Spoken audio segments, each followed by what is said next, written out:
The PNN network received an email from Hillary Clinton's newly chosen running mate Tim Kaine today.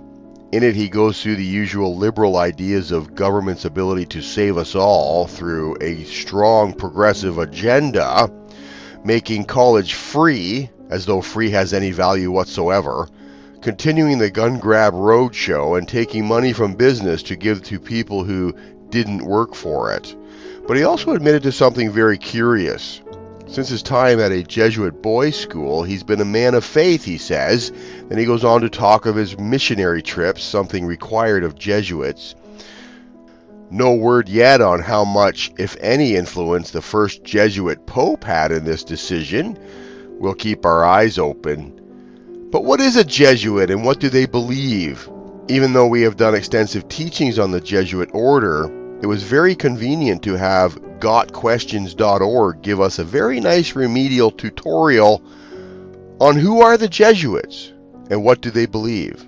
Reading from gotquestions.org, the Society of Jesus, more commonly known as the Jesuits, is a society within the Roman Catholic Church that was founded by Ignatius of Loyola and instituted by Pope Paul III. The Jesuit Society demands 4 vows of its members: poverty, chastity, obedience to Christ, and obedience to the Pope. The purpose of the Jesuits is the propagation of the Catholic faith by any means possible.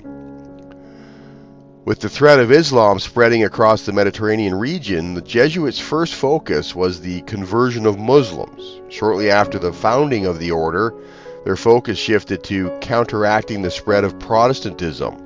The Counter-Reformation in the 16th and 17th centuries was largely due to the Jesuits. With their vows of total obedience to the Pope and their strict military-style training, the Jesuits became feared across Europe as the stormtroopers of the Catholic Church, and they led armies which recaptured large areas for the Roman Catholic Church. Along with the military actions, their work centered on education and missionary expansion, and by the end of Loyola's life in 1556, there were Jesuits in Japan, Brazil, Ethiopia, and most parts of Europe. Many of the explorers of that period were accompanied by Jesuit priests eager to bring Catholicism to the new lands. The Jesuits are still active in the world today.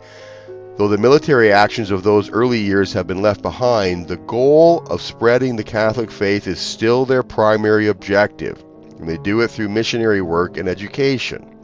As for their beliefs, they hold to the historic teachings of the Roman Catholic Church. The practice of Ignatian spirituality follows the spiritual exercises of Ignatius Loyola and forms the foundation of their daily lives. The goal of these practices is to conquer and regulate the interpersonal life so as to be submissive to God.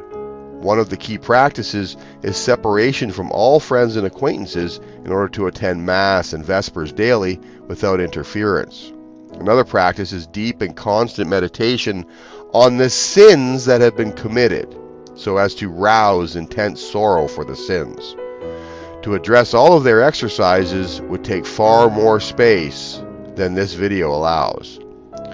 As in the case with the Catholic Church in general, there is certainly an appearance of godliness and spirituality that is readily seen in the Jesuits. When we compare the beliefs and practices with the Bible, however, it would appear that they have a form of godliness but deny the power thereof, from 2 Timothy 3 verse 5. The difference between Roman Catholic belief and the biblical presentation of the gospel has been well phrased in a question: do or done? What must I do to get to heaven is the chorus of Catholicism. What has Christ done to get me to heaven is the chorus of biblical Christianity.